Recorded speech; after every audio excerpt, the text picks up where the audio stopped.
Today I'm going to show you how to get healthy, hydrated hair. Hi, I'm Helen Reavey, certified trichologist and hairstylist for over 20 years. Hydrated hair doesn't mean just treating the ends.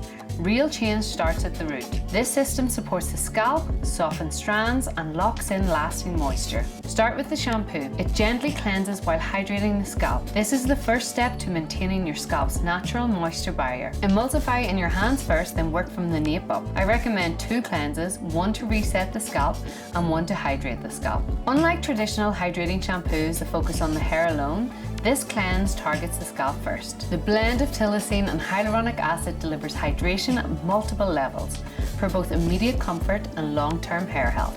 Follow with the conditioner. It smooths and strengthens without that heavy coated feeling. Apply from mid-length to ends and let sit for a few minutes. It leaves the hair soft, shiny and tangle-free without weighing it down. This formula goes beyond surface hydration. While many conditioners rely on silicones to create the illusion of smoothness, this one uses ptilocin and hyaluronic acid to actually restore moisture, smooth the cuticle and strengthen strands over time. Finish with the scalp serum. This step hydrates, soothes and supports a healthy scalp barrier over time. Use 1 to 2 pipettes on clean, damp hair, or dry hair is fine too. Massage it in with your fingertips. It's lightweight, fast absorbing, and safe for daily use. This serum uses hyaluronic acid to hydrate multiple layers of the scalp, not just the surface. It's weightless, residue-free, and designed for daily use, so you can finally hydrate your scalp like you do your skin. That's it, your daily hydration routine for softer hair and a scalp that feels calm and balanced.